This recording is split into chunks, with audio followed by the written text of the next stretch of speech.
C'est donc ça le Chabi Ball. Madrid se qualifie en huitième de finale de Coupe du Monde des clubs en terminant premier de leur poule. Ils vont donc affronter la Juventus en huitième. Mais il faut parler de leur match quasi parfait, surtout la première mi-temps, les gars, c'était choquant. Madrid les a réellement surclassés tout en jouant bien. Elle est là la différence. Que ce soit l'animation offensive, le pressing, ils ont réellement éteint Salzbourg. Vinicius, des occasions, il en a eu et je préfère même pas imaginer quand les trois seront réunis sous le système de Xabi Alonso. Le premier but du Real sur une super passe de Bellingham pour Vinicius. Vinicius éteint le défenseur de Salzbourg sur un superbe crochet et allume le gardien du droit. Vinicius qui est buteur et passeur, une superbe talonnade pour Valverde. Valverde marque. Et Garcia, les gars, faut commencer à en parler parce qu'il devient de plus en plus intéressant. Par la suite, il va pouvoir être un super sub de très bonne qualité. En tout cas, les gars, le Xabi Ball commence à ressembler à quelque chose. J'ai qu'une hâte, c'est de les voir face à des top équipes européennes. Ils affrontent la Juve en huitième. Ils peuvent potentiellement affronter Dortmund en quart et potentiellement affronter le Bayern ou le PSG en demi. En tout cas, cette Coupe du Monde des clubs commence à ressembler à quelque chose. On commence les matchs intéressants et personnellement, je suis hype. Sinon, vous les gars, vous en pensez quoi?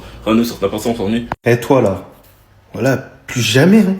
Plus jamais de toute ta vie tu recommences ce que tu viens de recommencer là. Tu vois les coiffures de délinquants comme ça. Plus jamais de toute ta vie. Sinon je rase tout. Je rase tout. Vinicius, il a défait ses tresses. Mais les gars, c'était incroyable là aujourd'hui. Il était concentré. Voilà, il regardait de gauche à droite. Il arrivait à exercer son pressing là aujourd'hui.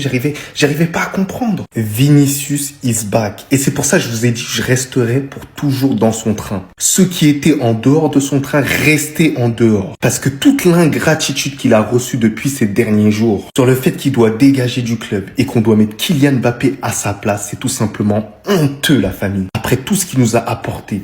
Et encore là, ce qu'il nous apporte encore aujourd'hui, c'est incroyable. Il arrive à nous faire une passe à la Gucci, les gars. Parce qu'il avait l'occasion de marquer, mais bam, avec une subtilité, il arrive à donner la passe à Valverde. Donc une passe D et un but lui pour aujourd'hui. Donc oui, Vinicius, il a peut-être un mauvais comportement. Il n'y a pas de souci. Mais les gars, vous utilisez trop cet argument et je sens qu'il n'y a pas assez de Madrilènes qui sont derrière lui. Mais en tout cas, moi, je serai derrière toi, Vinicius. En tout cas, très bon match là aujourd'hui. Il faut le souligner parce que, comme de par hasard, hein, tes haters, ils vont jamais parler de tes bons matchs. Hein, comme de par hasard. T'es le GOAT du Real Madrid. T'es le meilleur joueur du Real Madrid. Et je t'aime, Vinicius. Tu ne te rends pas compte comment je t'aime, bordel de merde. Là, je suis en train de déborder, là. Je vais me calmer. Attends. Tranquillo, c'était que Salzbourg en face. Je rigole. Vous avez pris du plaisir, je le sais. Ça fait combien de temps que vous avez pas vu le Real presser comme ça? Ça fait combien de temps que vous avez pas vu le Real enchaîner autant de passes, casser autant de lignes, jouer autant en une touche? Ça fait 2 ans déjà, même plus que je vous le dis. Ça me disait que je disais n'importe quoi. Vous avez vu la différence? Ça, c'est le Real Madrid. Ça, c'est une équipe qui propose du football. Et de toute façon, il n'y a pas à aller loin. Regardez juste les buts du Real sous Xabi Alonso. Que ça joue bien ou pas bien. Tous les buts, mis à part celui que je suis en train de vous montrer, sont bien construits. Ça combine du une touche, des 1-2, des courses. C'est du beau football en fait. La réalité, c'est que ce monsieur, il vient déjà de mettre sa patte au Real Madrid. Même cet homme-là, Fran Garcia, il a été bon aujourd'hui. Même cet homme-là, il se révèle être finalement peut-être la pièce maîtresse de Xabi Alonso. Il joue 6, en cours de match, il peut se fondre dans la défense centrale pour permettre à Alexander-Arnold et Fran Garcia de passer en piston. Et la défense passe dans une défense à 3, Rudiger, Tchouaméni, Hussein. Et il a été bon, très bon même. Faut le souligner. Quand il est nul, on le tacle. Non, la réalité, les voisins, je sais que vous êtes heureux. Moi, je vous demande juste une seule chose. Des excuses. Quand je vous disais que vous étiez nuls. Aujourd'hui, vous avez vu c'est quoi être bon? Vous réalisez que vous étiez nuls quand je vous le disais. C'est tout ce que je vous demande. Bravo à vous. Allez le plus loin. Que le meilleur gagne cette compétition. Je suis pas aigri de pas y être. Nous, on s'attrape l'année prochaine en Liga. Voilà les gars, je pense qu'en 2 ans et demi, j'ai jamais vu ça de la part du Real Madrid. Jamais de toute ma vie, j'ai vu le Real Madrid aussi bien jouer au football. Et je tiens tout simplement à remercier Xabi Alonso. Merci Xabi Alonso de me faire plaisir. Merci Xabi Alonso d'avoir fait en sorte que je prenne plaisir pendant 90 minutes. Alors les gars, on s'impose 3-0 là aujourd'hui. Mais ce qui m'a fait plaisir, c'est le pressing exercé, tout terrain de tous les joueurs. Ils avaient envie et c'était réellement une équipe. Regardez cette illustration, elle veut absolument tout dire. Tout le monde a été bon aujourd'hui. Tout le monde a été au diapason. Même Fran Garcia, il était bon aujourd'hui. Vous imaginez? Que ce soit Valverde très bien utilisé de la part de Xabi Alonso. Parce qu'on pouvait se poser la question. Est-ce que son jeu, il serait adapté avec Xabi Alonso? Mais au final, il a répondu présent. Et on a pu voir des facultés de sa part technique. Où il a su garder la balle. Où il a su s'appuyer sur Jude Bellingham. La bonne relation qu'il avait aussi avec Arda Güler. D'ailleurs, Arda Güler qui est en train de monter en puissance. Et on voit toutes ses qualités. Par moments, il éliminait les joueurs assez aisément. Jude Bellingham qui nous fait un match tout simplement stratosphérique, extraordinaire au niveau de la passe, de la dernière passe. Malheureusement, à certains moments, Vinicius y ratait, mais Vinicius, très bon match de sa part et je suis désolé. Au niveau de l'intensité, du pressing, parce que avant tout, c'est sur le plan défensif que j'attendais. Il a eu la bonne attitude qu'il fallait. Donc Xabi Alonso, il a pas parlé pour rien, mais aussi, mais laissez tomber. Il nous a fait une passe à la Gucci. Celle-là, carrément, je suis obligé de vous la montrer. Il a donné un caviar à Federico Valverde. Donc plus jamais Vinicius, tu fais des tresses, des coupes de délinquants comme ça, plus jamais garçon, plus jamais. À Thibaut Courtois, habituellement on le connaît sur des arrêts tout simplement extraordinaires, mais aujourd'hui c'était balle au pied, mais il cassait des lignes mais assez aisément. Est un joueur tout simplement extraordinaire qui malheureusement sera sur le banc cette année. Et c'est ça qui me blesse, parce que c'est un véritable numéro 9. Mais c'est qui cette chose, les gars? Mais il court pendant 90 minutes, mais il fait des sprints par-ci par-là, pressing de la première à la dernière. Mais il est malade. Il a 128 en endurance. Auteur une nouvelle fois d'un but. D'une passe décisive si je me trompe pas. Les déviations, elles sont tout simplement incroyables. Les protections de balles parfaites. Il a une bonne lecture du jeu. Bref, ce joueur, il est incroyable. Même dans la surface de réparation, il est très très intéressant. J'ai envie de le voir à chaque fois. J'ai envie de le voir titulaire. Il a sa place. Il va vite. Il est puissant. Il est costaud. Il est BG. Il a tout pour lui. Bordel, il vient de la Castilla. La Castilla, on a tellement de talent. Mais bordel, allez chercher des joueurs dans la Castilla. Mais sinon, en vrai, c'est à toi. Moi, en tout cas, bien, alhamdoulilah. Déjà. Oui, déjà. Après seulement 3 matchs à la tête du Real Madrid, nous sentons déjà la patte Xabi Alonso. Le Xabi Alonso Ball est en place. Vous pourrez me dire c'est Salzbourg, vous pourrez me dire ce que vous voulez. Moi, je regarde pas par rapport à l'équipe en face. J'ai vu le Real Madrid jouer contre des équipes évidemment beaucoup plus faibles sur le papier cette saison. Et c'était pas du tout la même chose. Ce qu'on a vu aujourd'hui, ça caractérise ce que Xabi Alonso veut mettre en place au Real Madrid. Sur les 25 premières minutes, Salzbourg n'a pas vu le jour. Étouffé au pressing comme jamais. Tous les joueurs, y compris les plus gros de l'équipe, qui courent et qui font les efforts. Une pression énorme qui a été mise. Bien sûr, cette pression, tu peux pas la garder pendant 90 minutes.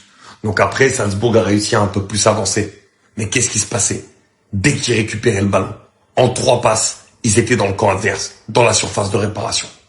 Une capacité à se projeter ultra rapidement qui était énorme. Soit on avait de la densité au milieu avec Tchouaméni, Bellingham, Valverde et également l'ami Arda Güler. Soit des fois on passait à 3 en défense avec Tchouaméni, Rudiger et Shen. Et évidemment pour avoir un plus gros apport des pistons, notamment Fran Garcia et Alexander-Arnold. En 3 matchs seulement, on sent déjà une équipe métamorphosée et tactiquement des vrais progrès. C'est là, sous vos yeux. Sous vos yeux! Le problème du Real est ici. Gonzalo Garcia. 3 matchs, 3 goals assists. Une rage, une envie, une grinta. Il est là le problème du Real pour moi. Ce soir, vous avez vu le match de Gonzalo Garcia comme moi. Un 9, un vrai, dans un rôle de 9. Avec des appels de 9, un positionnement de 9 et une finition de 9. Non, je sais que vous voyez déjà où je veux en venir. Ça fait combien de temps que vous avez pas vu Bellingham et Vinicius aussi souriants sur un terrain? Ça fait combien de temps qu'au Real, le 9 n'a pas joué comme un 9?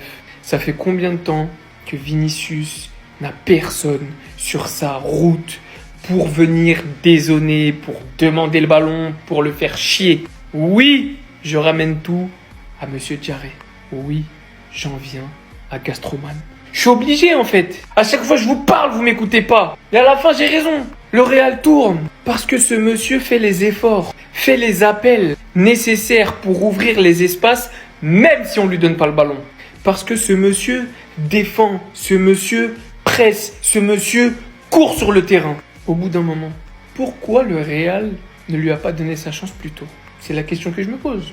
Au bout d'un moment, pourquoi le Real cherche à tout prix à s'appuyer sur des stars quand on voit très clairement qu'aujourd'hui les joueurs qui portent le Real, ou qui ont pu la porter à une autre époque, n'ont pas toujours été des stars. Faut voir la réalité d'en face.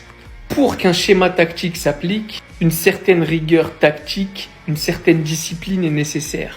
Pour que les ailiers et les milieux qui jouent haut sur le terrain puissent s'épanouir, comme ça a pu être le cas ce soir avec Valverde, avec Arda Güler, avec Vinicius, t'as besoin d'un mec qui reste dans sa zone et qui vient pas dans ta zone. C'est ce qu'il fait et c'est ce que quelqu'un d'autre ne fera pas. Vous avez ma parole, retenez mes mots. On se revoit très bientôt. Putain. Voilà les gars, j'ai trop la haine. Pourquoi? Parce qu'il a fait un bon match. On va pas se mentir, il a fait un bon match. Il a été incroyable les gars. Il a été extraordinaire, il a été doux, il a été délicieux. Voilà, t'as capté, si c'était un dessert, j'aurais été diabétique les gars. Aujourd'hui, voilà, il était appréciable. Il était délicieux de ouf.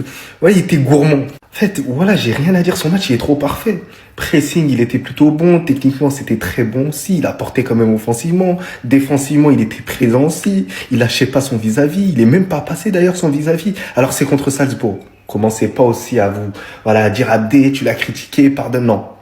Voilà, j'attends de voir la saison et après, je pourrais dire pardon. S'il faut dire pardon. En tout cas, pour moi, il faut toujours qu'il quitte le Real Madrid parce que moi, je sais que Salzbourg aussi, c'est faible.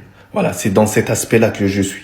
Mais en tout cas, il faut dire les choses. Il a fait un très bon match aujourd'hui. En tout cas, bravo à lui. Dans tous les cas, il avait intérêt. Il joue quand même au Real Madrid. C'est le minimum qu'on demande aussi. Et j'espère que pour lui, ce sera une clé pour qu'il puisse partir du Real Madrid, les gars. Oui. Oui, les gars. Oui, non, mais moi, je veux pas le lâcher. Voilà. Je peux pas le lâcher. Un point, c'est tout.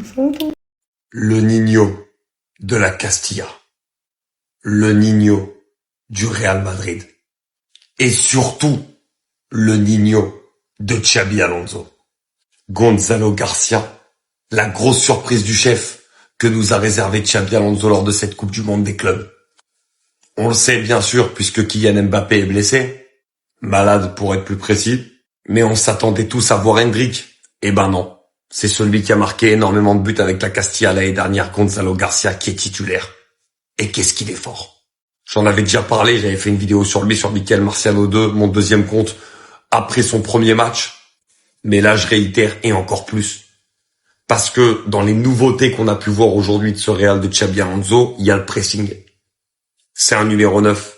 Il récupère au moins 10 ou 12 ballons dans le match.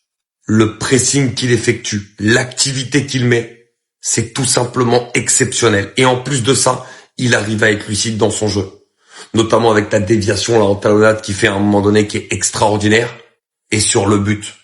La passe d'Alexander Arnold, elle est belle, mais de base elle est ratée, elle va sur le défenseur. Mais il la récupère. Encore une énième récupération. En fin de match, après tous les efforts qu'il a fait, pour arriver et garder sa lucidité en mettant ce piqué magnifique pour tromper le gardien de Salzbourg. Oui, évidemment, il sera pas titulaire, il y a Kylian Mbappé. Mais déjà peut-être que sur cette Coupe du Monde des clubs, il est passé devant Endrick dans la hiérarchie. Et très clairement, il va falloir le surveiller parce que ce petit-là, il est bouillant. C'est un numéro 9, ce n'est pas un numéro 9. C'est un numéro 9, ce n'est pas un putain de numéro 9. Mais les gars, c'est qui cette chose en fait? Pendant 90 minutes, il exerce un pressing mais sans répit. Il libère des espaces, mais alhamdoulilah. Et c'est tellement facile le football lorsque les joueurs y jouent à leur poste. Ce joueur vient de sortir de la Castilla. Ce joueur est auteur d'un but aujourd'hui. Je ne sais pas si vous avez vu, à un moment donné, on était à la 85e minute, il exerce un pressing encore sur l'adversaire. Ce petit-là, il a la dalle. Ce petit-là, il veut tout simplement marquer l'histoire du Real Madrid. Et je suis désolé, et moi, ça me blesse. Parce que je sais très bien que lorsque Kylian Mbappé va venir au sein du Real Madrid, dans l'effectif, il sera titulaire à sa place. Alors que le type, il est légitime de jouer titulaire. Pourquoi? Parce que c'est un vrai numéro 9. C'est le seul numéro 9 là. À la rigueur, il y a Endrick, mais pour l'instant, il est blessé. Mais pour l'instant, le seul numéro 9 légitime et qui doit jouer, parce que c'est son poste, c'est Gonzalo, les gars. C'est Gonzalo, mais ça n'en fait aucun doute. Mbappé, mais mettez-le sur un côté. Un point, c'est tout. Ou mettez-le dans un autre poste. Là où il peut animer un tout petit peu, ce n'est pas son poste en tant que numéro 9. C'est pas là que je prends plus plaisir de voir Kylian Mbappé. Mais en tout cas, Gonzalo, je kiffe le voir en tant que numéro 9. Il met le tempo sur le pressing et on sent qu'il a une petite âme de leader. Bah oui, lorsque vous voyez l'attitude de certains joueurs, Vous le percevez, la famille. Ce gars-là, il ira très très loin. Et c'est à nous de le protéger. Et c'est à nous de lui donner la chance. Et ça montre que tout simplement, la Castilla, c'est énormément sous-coté. Il y a énormément de talent. Et c'est tout simplement incroyable, la famille. Mais sinon, en vrai, ça toi. En tout cas, alhamdoulilah. Ah, donc toi, tu nous as caché ça, en fait. Non, moi, on connaît tous Thibaut Courtois. On connaît sur cet aspect-là. Il arrête énormément de frappes et tout ça. Mais il y a une faculté qu'il a réussi à développer là aujourd'hui et qui m'a surprise. C'est sa qualité balle au pied. Au niveau de la relance en tout cas. La relance, mais vraiment, elle était impeccable là aujourd'hui. La prise de risque, elle a été bien prise. Et c'est vrai que c'est pas sous Carlo Ancelotti que tu peux goûter à ça un tout petit peu. Mais il m'a surpris là aujourd'hui.